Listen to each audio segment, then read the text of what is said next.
President Biden authorized sweeping new sanctions against Russia on Thursday designed to punish the Kremlin for cyber hacking and interfering in the 2020 election. The sanctions target more than 30 companies and individuals. The U.S. is also expelling Russian diplomats and intelligence officials. CBS News senior White House correspondent Weijia Jiang reports from the White House. When Russia seeks to violate the interests of the United States, we will respond. Tonight, President Biden is drawing a line in the sand, imposing strict new sanctions on dozens of Russian companies and individuals, and expelling 10 Russian diplomats who the White House says are spies. The penalties are in response to Moscow's interference in the 2020 presidential election and for carrying out the SolarWinds cyber hack that accessed sensitive data, including intelligence and nuclear secrets from U.S. government agencies and 18,000 major U.S. companies, including Microsoft, in what may be the most widespread and sophisticated hack in history. I was clear with President Putin that we could have gone further, but I chose not to do so. I chose to be proportionate. He is willing to be extraordinarily tough with Putin if Putin continues his malign behavior. The timing emphasizes President Biden's shift in foreign policy priorities, from the war in Afghanistan to growing global threats. On Wednesday, he announced all U.S. troops would come home by September 11th. Today, Secretary of State Antony Blinken flew to Kabul, where he acknowledged concerns that pulling American forces out will allow more attacks from the Taliban. I know this is a moment for many of mixed emotions. These are hard choices, hard decisions. And Weijia joins me now from the White House. So, Weijia, what can you tell us about why President Biden decided to take this action right now?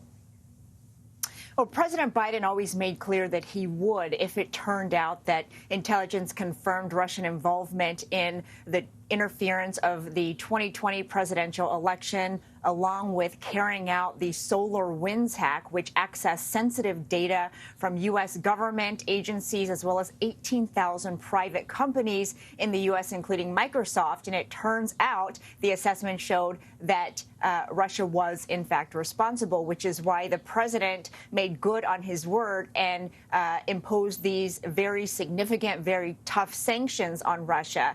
Actually, he and President Vladimir Putin spoke by phone on Tuesday, and President Biden said he made clear that these actions were coming. But today he also said that he told President Putin that his actions could have been even tougher.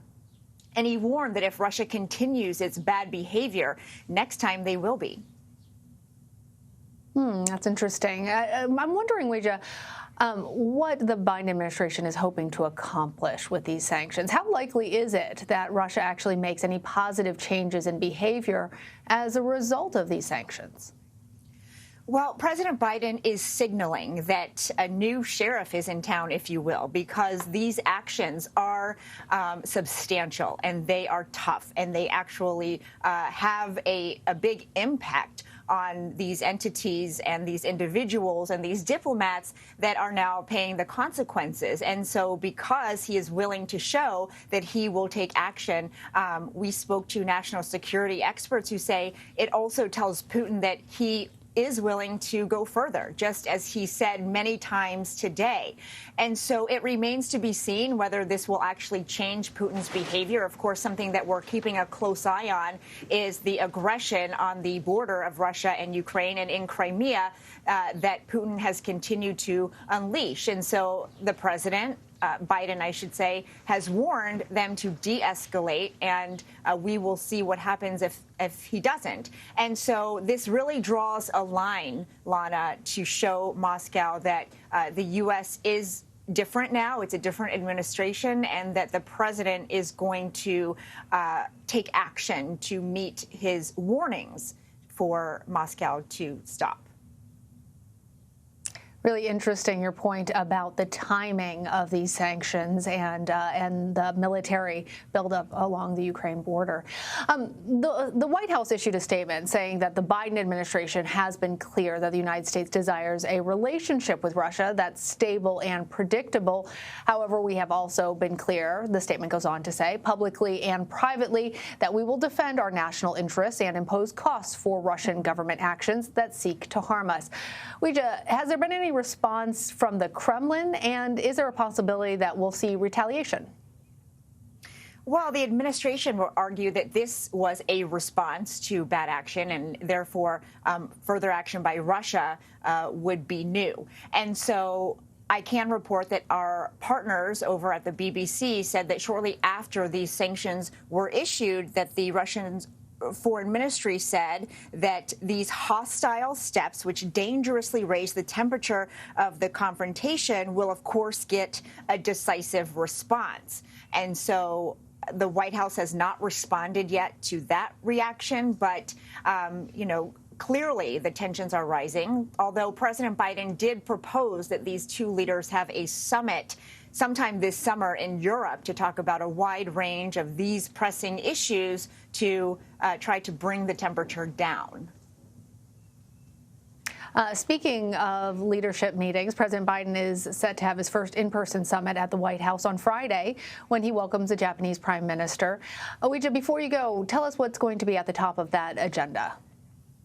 Well, President Biden has made very clear that he wants to focus on growing global threats from Russia, from China, from Iran, and from North Korea, which is why we are seeing what happened today, in addition to tomorrow's meeting, on the heels of his announcement to withdraw troops from Afghanistan, because he wants to turn his attention away from that and onto these growing issues in China, Russia. And so that will certainly be at the top of the agenda as he tries to sharpen his strategy, in part by working closely with allies in the region, which is why he is hosting the Japanese Prime Minister tomorrow, and why the White House announced just today that South Korea's president will be next to visit in May.